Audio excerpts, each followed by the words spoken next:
Alright, bonjour tout le monde. Aujourd'hui, avec le seul et It's unique. not in English? Pardon? It's not in English? Non, c'est en français. C'est la meilleure intro à date, je te l'avouer. Fait que le seul et unique Thomas Dano. Merci Thomas d'être avec moi ce matin. Avec plaisir. Première fois ici, évidemment, mais en fait, tu as déjà participé à mon show des matins marketing. Fait que merci encore d'avoir accepté mon invitation. Avec plaisir. Fait que Thomas, pour les trois personnes qui vont finir par écouter ça, qui te connaissent pas, c'est qui Thomas Dano? Thomas Dano, c'est un expert en marketing numérique depuis environ 10 ans dans le marché des agences à Montréal. Nice. J'ai aussi ma propre agence il y a peut-être 2-3 ans. Pendant 3 ans, j'ai mon agence Ouais. qui s'appelait Dano Twong dans le temps, maintenant qui s'appelle Cardigan avec Edouard Twong. Sinon, je suis quelqu'un qui écrit de temps en temps en ligne, sinon qui est présent maintenant sur LinkedIn de temps en temps, juste pour le fun. Sinon, je dirais expert marketing numérique, stratégie, planif numérique, etc. Donc, C'est comme ça que tu décris ce que tu fais en général? ouais, ben selon les emplois que j'occupe, ça varie tout le temps un petit peu, là, mais comme actuellement, je suis plus du côté achat média seulement, achat média numérique. Je comprends. Et puis, qu'est-ce qui t'a amené à faire du marketing finalement? J'ai toujours voulu faire du marketing. Moi, j'étais au bac en administration des affaires. J'avais un profil TI qui était plus un petit peu plus geek, là, qu'on apprenait des bases de données puis tout ça. Puis ça, après mon bac, j'étais allé en la maîtrise au HEC en commerce électronique. Puis pour moi, c'était comme, j'étais sûr, je voulais faire du marketing. Tout de suite après, je suis tombé, j'ai fait un stage en search. Après ça, j'ai été chez Adviso comme spécialiste médias sociaux. Pour moi, ça a tout le temps été naturel d'aller en marketing numérique.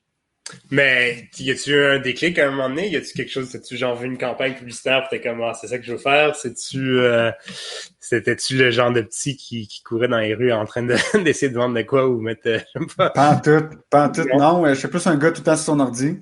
OK. Fait que mon petit côté, je vais pas dire geek, là, mais tu sais, je sais pas trop si c'est nerd du TI que je pourrais l'appeler, là. Puis là, j'étais, tu sais, là, quasiment 15-20 ans. Ça fait 20 ans que je suis tout le temps sur mon ordi. Fait que j'ai tout le temps un côté ordinateur, puis comme le marketing numérique, les médias sociaux en ligne, c'était comme un peu la continuité pour moi de genre aimer les ordis. Je sais pas pourquoi, ça a tout le temps été comme naturel pour moi de dire, ben, je vais aller en marketing numérique. Puis là, ça, vu que ça fait quasiment 15 ans de ça, j'ai fait mon choix d'école, ben, j'ai comme pu, je m'en rappelle plus tant, mais tu sais, j'avais comme, mini histoire courte, j'avais commencé au cégep en comptabilité. Parce que j'aimais les chiffres. Là, pour moi, aimer les chiffres, ça s'est comme transformé un petit peu en TI, qui s'est transformé un peu en marketing, puis encore là, les chiffres, pour moi, c'est encore, les mathématiques, c'est encore très important dans ma vie au niveau des calculs de performance.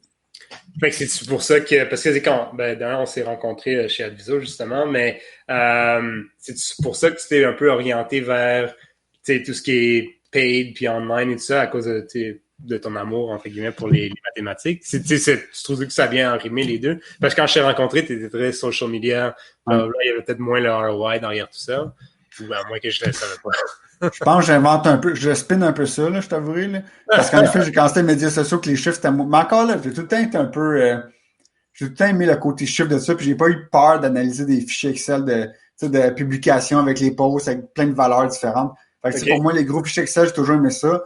Fait que sans dire c'est pour ça que je suis en marketing numérique, disons que j'aime ce côté-là du marketing numérique qu'on permet de tout voir les chiffres. Puis I guess j'aime la com aussi à quelque part. Fait que puis sinon, tu disais que tu as pas mal toujours travaillé en agence, c'est ça? Ouais. Tu avais ta propre agence aussi. Pourquoi les agences? Pourquoi t'es jamais allé du côté client, là, entre guillemets? Écoute, dans mes anciennes recherches d'emploi, je me faisais poser la question, puis à chaque fois, je dis, je sais pas pourquoi. J'ai tout le temps été en agence, puis j'ai fait ma réputation là-dedans. Puis là, tu sais, quand ma dernière recherche d'emploi, c'était là 1 an, quand je checkais des emplois, puis je postulais chez des compagnies, mais le monde me disait, ah, mais pourquoi tu postules chez une compagnie? Je suis comme, ben, j'ai jamais essayé ça. Je sais pas, tu sais, est-ce que j'aimerais ça? Est-ce que j'aimerais pas ça?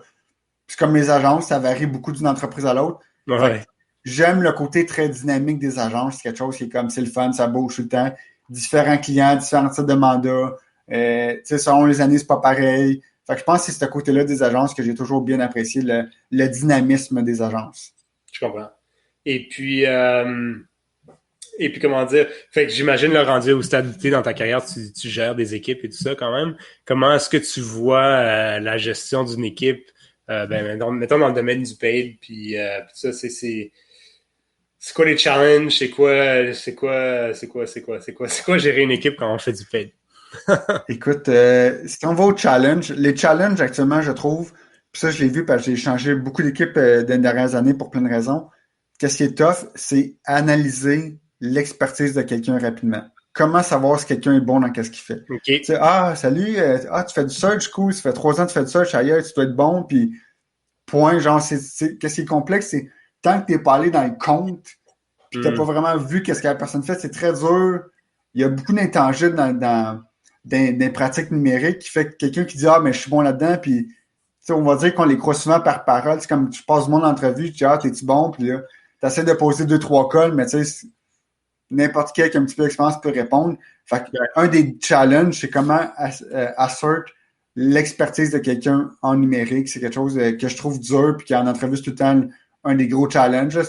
Ça, à un moment donné, tu essaies plus un fit de personnalité parce que tu sais, les méthodes de travail peuvent être changées.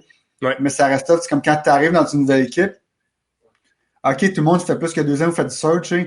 Puis dans ta tête, t'es comme, ils doivent être bons, mais tu sais, c'est comme, comment je fais pour voir si, à mes yeux, puis ça, je suis peut-être pas le top, admettons, en search, mais tu sais, à mes yeux, de top en search, qu'est-ce que je pense qu'un compte Google Ads devrait être, versus qu'est-ce qu'il y a actuellement.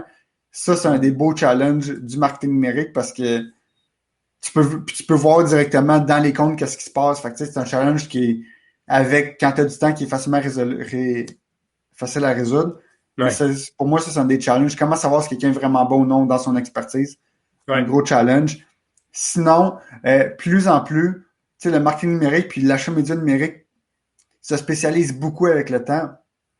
Fait que même si quelqu'un dit, ah ben Ouais. moi j'ai de l'expérience en programmatique, ok, mais t'as-tu déjà travaillé avec l'audio, t'as-tu déjà travaillé avec la télé connectée, avec YouTube, avec quel outil tu as utilisé pour faire ton achat programmatique. Mais tu sais, il y a tout ça des subtilités qui fait que ça aussi, c'est un autre challenge de voir comment aller chercher la bonne ressource. Puis ça revient vraiment tout le temps au fit de la personne parce que les méthodes, ça peut s'apprendre.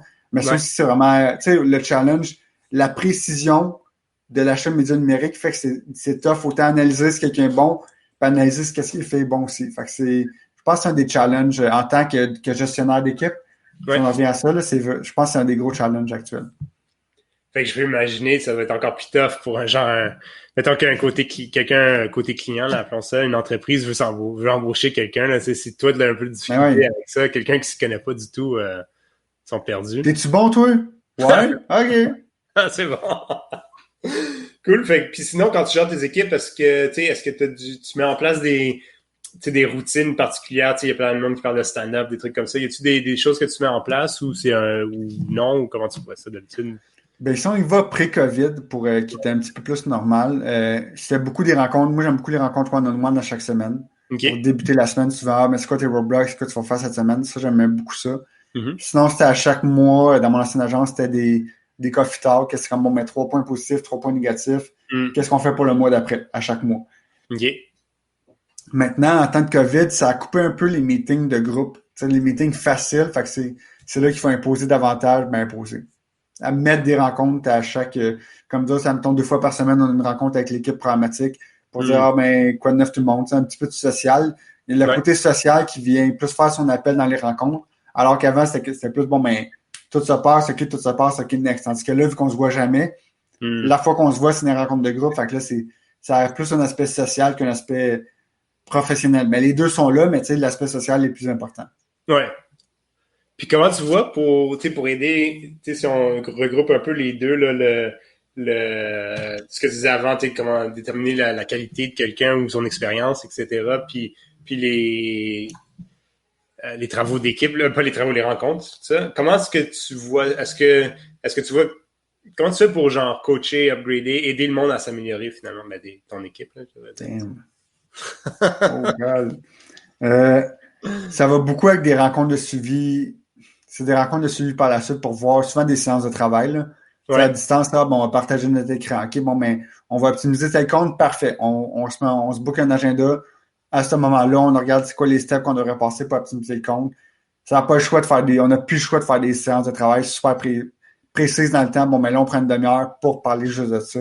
C'est C'est ça. vraiment la nouvelle réalité. Avant, ça c'était plus simple. Tu passais à côté du bureau, tu étais comme, ah, check dans ton écran, telle affaire. As-tu déjà pensé à piser là? Maintenant, c'est comme bon, ben, book-moi un meeting, puis on va regarder ça ensemble. Là.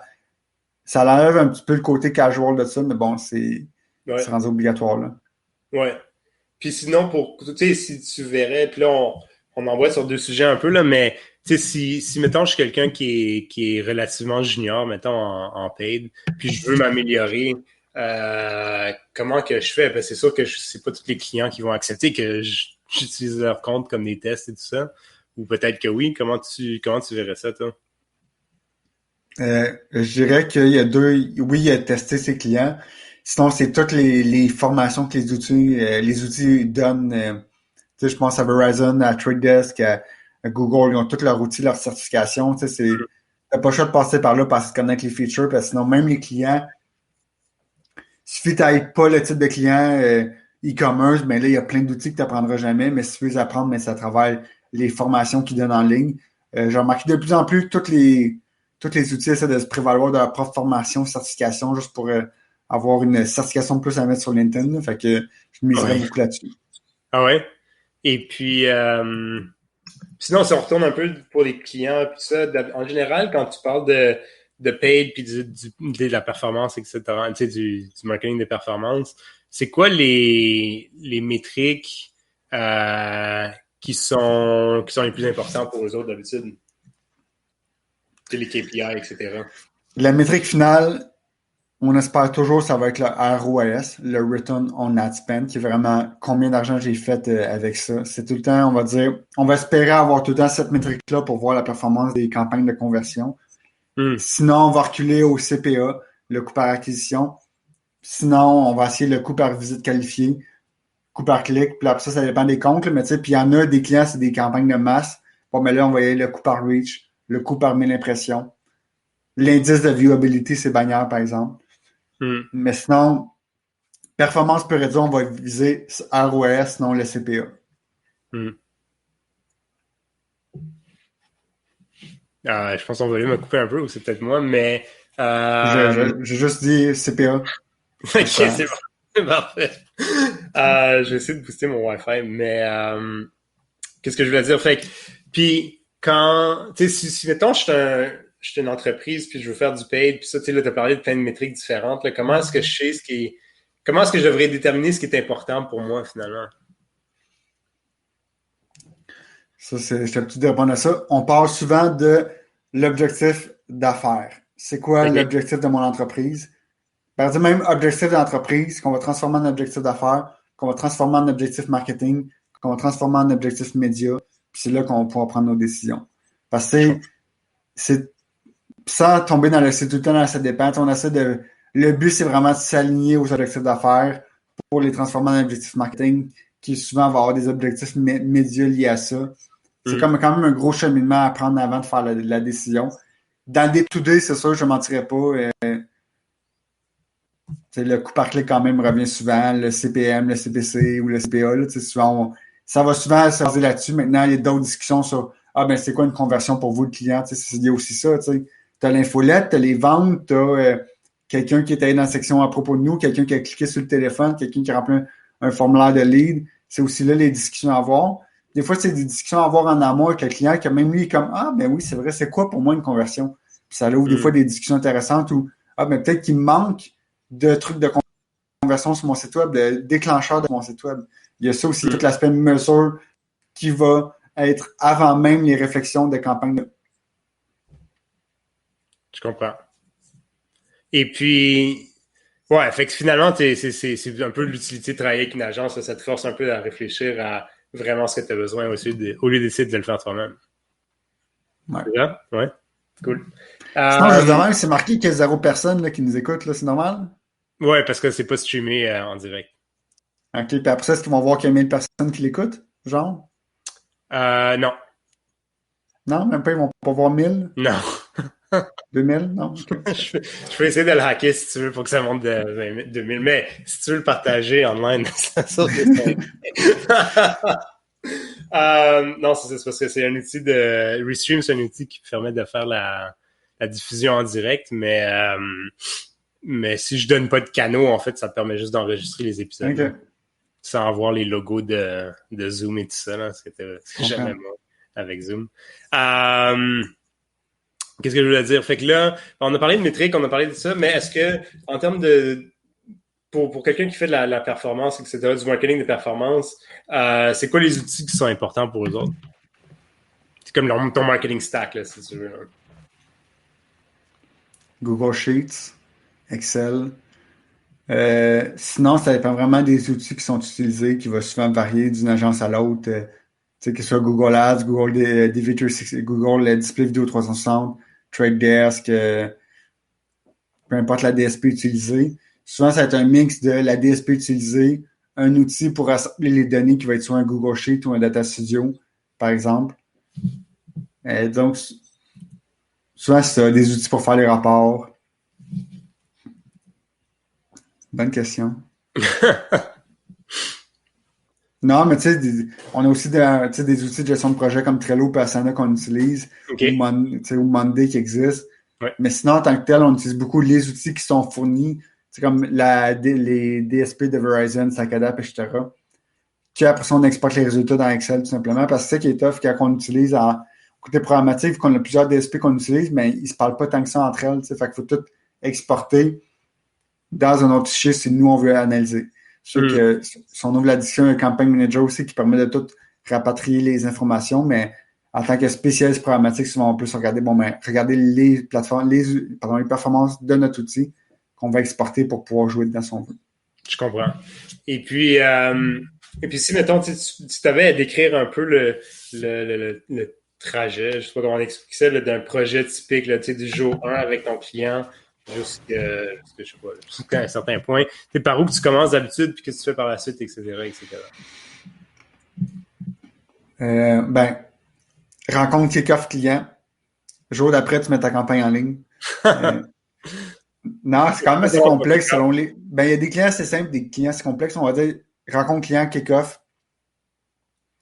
Après ça, ça va être l'étape stratégie, planification.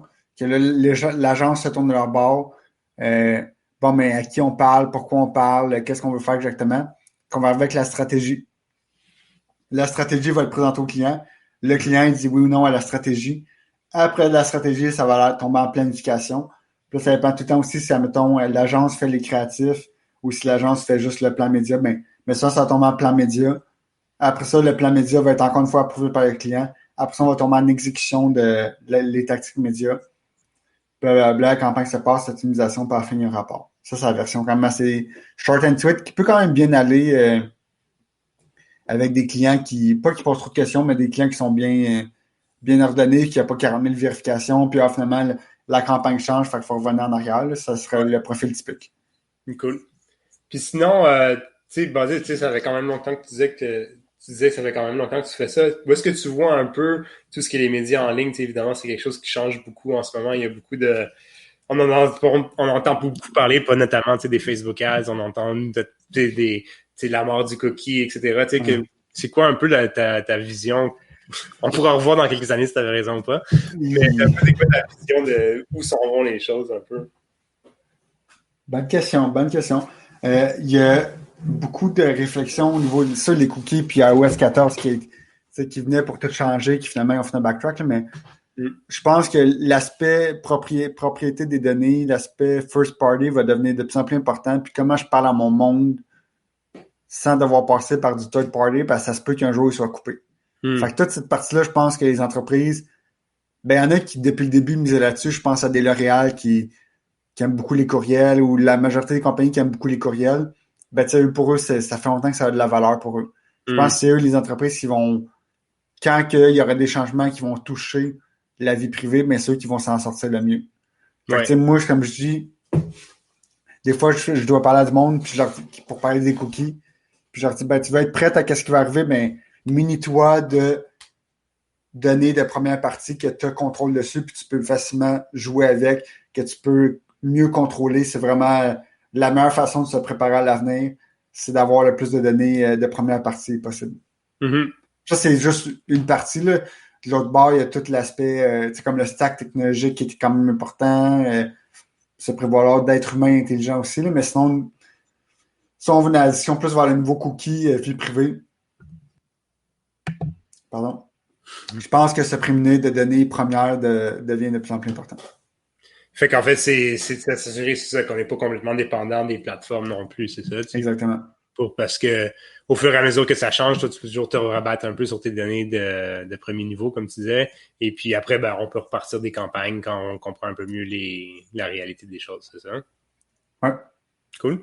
Et puis, et puis, tu sais, est-ce que ça arrive souvent des clients qui sont comme qui remettent beaucoup en doute, ah ben, tu sais, est-ce qu'on devrait vraiment rouler des campagnes Facebook en ce moment? Est-ce que, tu sais, il y a beaucoup de questionnements qui se passent à ça. Tu sais, ton point de vue, toi, c'est-tu, ben, tu fais ce que ton entreprise a besoin de faire, tu sais, ton audience est encore là, ou est-ce que non, ça devrait plus une décision stratégique d'entreprise ou quoi que On ce parle soit? de Facebook en tant que tel? Par exemple, là, c'est celui qu'on entend le plus souvent, là, fait que, Ouais, ben c'est ça, comme Facebook, on se rappelle, en juillet, il y a eu le gros boycott. ouais. Euh, c'est beaucoup une décision davantage côté client. Hmm. Parce que n'importe quel professionnel d'achat média va dire que Facebook a des très bons résultats au niveau du coût par clic. Fait Ouais. qu'après ça, ça dépend vraiment du client, à quel point il veut s'en aller. Il est pour ou contre le point de vue de Facebook. C'est beaucoup là, ça se joue. Parce Hmm. que les performances de Facebook, tu sais, tu fais du SEM, puis après ça, tu fais du Facebook, puis pas t'es correct avec juste ça, mais c'est vraiment un des réseaux les plus puissants qui existent. Ouais. Fait que c'est dur à dire du jour au lendemain, couper. Puis nous, on l'a vu sur certains clients, ils ont décidé du jour au lendemain que pour le mois de juillet, ils faisaient le boycott. Ça a-tu un impact majeur sur les résultats? Non, mais c'est sûr que tu sais, ton coût par clic en display versus ton coût par clic en Facebook Ads, c'est comme pas mal différent. Là. Je comprends. Puis, si on retourne un peu comme ce qu'on va faire, on va terminer avec le début aussi. C'est, tu sais, quand je t'ai rencontré, tu faisais beaucoup les médias sociaux, etc. Puis là, je vois qu'évidemment, tu as plus un shift vers le paid, etc. Y a-tu eu un shift à un moment donné dramatique ou c'était plus une évolution un peu naturelle? Parce que, est-ce que tu vois toujours l'importance des médias sociaux en termes d'organique, etc.? Pas le paid, mais... Euh, je vais toucher à plus, c'est ça qui est arrivé. Tu sais, au début, j'étais plus marketing numérique que juste paid média. Puis l'histoire du paid média, c'est la demande est là. Tu sais, comme Mm. quand j'ai mon agence, tu sais, on se positionnait comme agence marketing numérique, mais au final, 60% de ce qu'on faisait, c'était du paid parce que le monde il voulait de ça. Tu sais. Fait qu'il y a un peu ça. Il y a la demande du marché actuel qui est beaucoup au niveau du paid média. Puis aussi, je t'avouerai, au début, c'était facile d'être en médias sociaux. C'était moins complexe. OK. Tu sais, comme maintenant, je retournerai en médias sociaux, puis c'est comme tellement un univers fragmenté, tu sais, autant gestion de communauté, création de contenu, gouvernance de page, gestion des commentaires, concours ou promotion, etc. Tu sais, mais on dirait que c'est beaucoup plus compliqué maintenant que dans le temps. OK. Quand j'ai commencé, c'était comme très simple. Tu sais, puis là, je te parle, on est quand, c'était en 2020, tu sais, il y a 8 ans. Ouais. La game était beaucoup plus simple. Fait que maintenant, je retournerai aux médias sociaux. Je pense que j'aurais de la facilité avec certains types de pages, mais genre, c'est comme des médias, oublie ça, là, c'est comme complètement différent des médias qui utilisent les médias sociaux versus, mettons, moi, j'étais habitué à des fast-moving consumer goods, là, qui est comme, ben, j'avais Jouasis, là, qui était comme mon client préféré. Mm. Ben, dans mes clients préférés, là, sans pouvoir, avec ces personnes. Ben, tu sais, des clients même, j'aurais plus de facilité encore là, mais je trouve qu'il y a eu beaucoup de fragmentation, tu sais, les groupes Facebook, qui a apporté une autre dimension. Les pages s'en servent pas, mais tu sais, comme Marketplace qui est arrivé, tu sais, Mm. comme l'outil de dating, je pense, qui est arrivé ou qui va arriver un jour. Il y a comme tellement maintenant de facettes aux médias sociaux. Puis il y a beaucoup aussi d'appropriation par les utilisateurs des médias sociaux différentes qu'avant. Je trouve que c'est rendu une bébête extrêmement complexe que j'ai moins envie tout simplement de juste essayer de m'attaquer à ça parce que c'est vraiment complexe en tant que tel, je trouve. Ouais. OK. Naturellement, je le touchais à tout. Puis en touchant à tout, je me suis rendu compte que les médias sociaux, c'est que je touchais à moins. Le Mm. moins, parce que souvent, c'est le client qui gère ça de son bord. Ah ouais. Parce OK. que c'est un peu plus dur en agence externe de dire, bon, mais, ben, ces médias sociaux, tu devrais parler de X, Y, Z parce que tu sais pas qu'est-ce qui s'en vient vraiment tout le temps dans l'entreprise versus l'entreprise qui vit, qui est sur les lieux, qui prend des photos, par exemple. Fait que il Ouais. y a une certaine complexité à ce niveau-là. Ouais, c'est ça. OK. Et puis, mais tu sais, ça, c'est de ta préférence personnelle, mais tu sais, pour un client, est-ce que tu vois qu'il y a encore un intérêt? Parce que les médias sociaux, c'est toujours aussi important qu'avant, moins important, plus important? Écoute, si j'avais 1000 pièces à mettre, je ne le mettrais pas en médias sociaux, là, je le mettrais en courriel personnellement ou en CRM ou en achat média avant les médias sociaux. Je pense que pour beaucoup d'entreprises, c'est un mal nécessaire. Puis Puis ceux qui le font bien, mais pour eux, c'est un très bon bien, pas un bien nécessaire, mais c'est un très bon, c'est une arme de plus. Hmm. Mais ça demande beaucoup d'efforts, beaucoup de. Fait que les médias sociaux, non, puis personnellement, j'utilise pas tant au niveau personnel, mais j'aime interagir avec les marques. Puis tu sais, tu t'en fais une marque qui vraiment fait de quoi de beau avec les médias sociaux. Mais Hmm. moi, tu sais, personnellement, maintenant que je pense plus au niveau ROI, puis tout ça, puis il y en a plein qui vont sûrement dire non, mais ROI des médias sociaux, puis je suis sûrement d'accord quelque part. Mais souvent, c'est plus dur de présenter ça aux clients que l'achat média. Ouais. Ou même, tu sais, même les infolettes, les SEO, Hmm. n'importe quoi, racheter un pop-up sur un site web. Fait que c'est ça qui a fait un petit peu ma distanciation des médias sociaux avec le temps, parce que quand c'est propriétaire d'entreprise, c'est tout le temps, souvent c'est mieux qu'à travers une agence, sauf s'il y a vraiment un bon lien avec l'agence. Ouais. Puis je pense que ceux qui font les meilleures agences qui font les meilleurs jobs en médias sociaux, ben c'est ceux qui ont pas juste un stagiaire sur le compte, mais bien une équipe complète sur le compte. Je comprends. Je pense que j'ai vraiment divagué de la question, là, mais Non, mais c'est je m'en ça. rappelle plus c'est quoi. En fait, mais t'as bien répondu parce que, comme tu disais, Ouf! c'est un grand sujet. Puis c'est moi l'expert, fait que je te niaise. Mais non, mais c'est intéressant parce qu'en fait, tu démontres à quel point c'est big. Puis je pense qu'on a, surtout du monde, ça fait longtemps qu'ils sont en business. C'est comme toi, comme moi.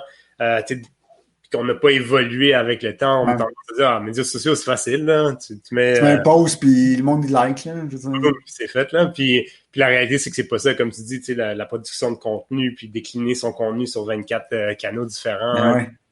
C'est ça, c'est pas. TikTok. C'est quoi TikTok? Les jeunes, Les jeunes. C'est ça, on est rendu vieux, Thomas. je sais.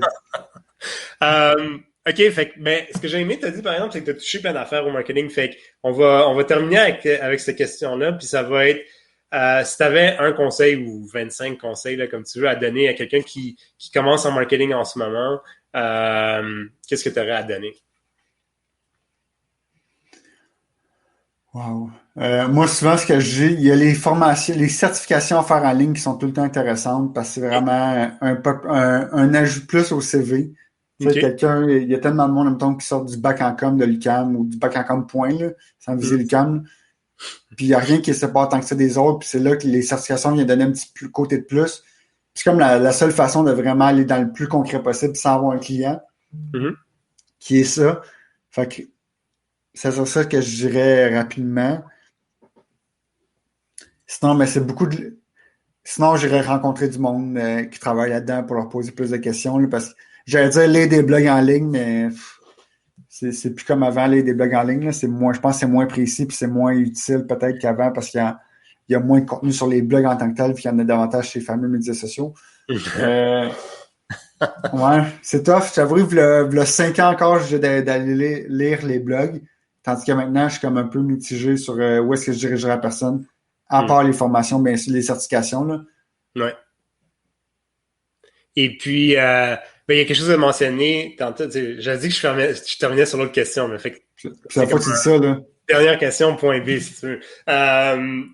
Tu disais que tout le monde part de l'université un peu pareil, là, si tu veux, tout le monde a le même certificat ou le même, pas certificat, mais le même diplôme, mettons. Tu as des universités différentes, mais tu sais, quand je t'ai rencontré, tu avais quand même un gros brand personnel, tout le monde connaît Thomas Dano, etc. Est-ce que tout le monde connaissait, mettons? Je me rappelle même au moment où tu as eu comme tes 10 000 followers sur Twitter, là, je ne me rappelle plus c'était quoi là. Mais à quel point est-ce que tu penses que ça t'a aidé? Est-ce que c'est encore quelque chose dans lequel, tu sais, ce fameux brand personnel, est-ce que ça aide encore? Est-ce que c'est important encore? Est-ce que tu favoriserais essayer de développer ça versus une formation, certification? Comment tu vois cette place-là toujours? Écoute, très intéressant. Moi, personnellement, j'ai tout le temps de la facilité avec ça. Puis dans le temps, l'affaire, c'est que il y avait personne. Mm. Tu sais, sans dire, c'est pas une question.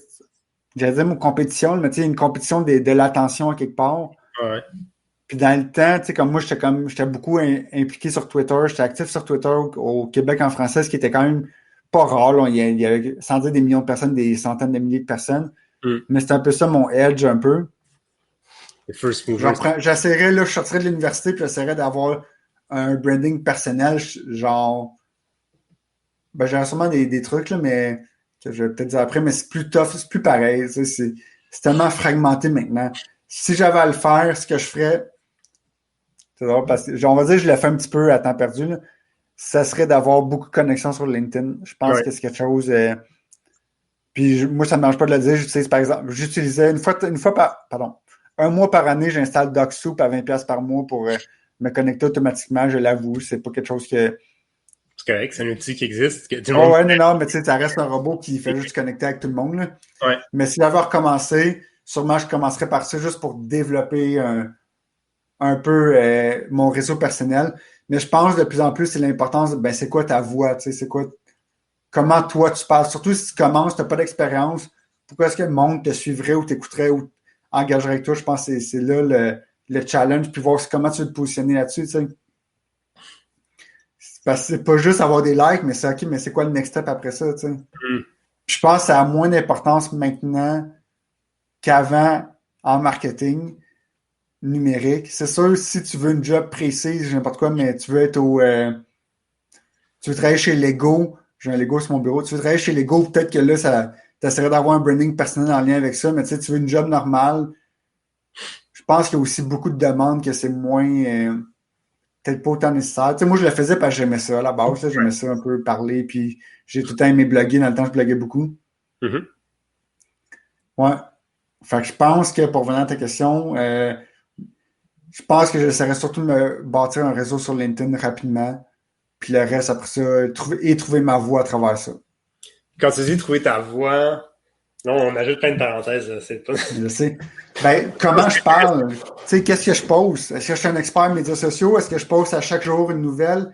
Est-ce que je poste les dernières nouveautés? Est-ce que je poste des faits cocasses de ma vie de tous les jours d'étudiant pour est-ce que je poste ma démarche pour me trouver un emploi? Est-ce que je poste tu sais, c'est quoi? Je suis qui? Moi, je suis.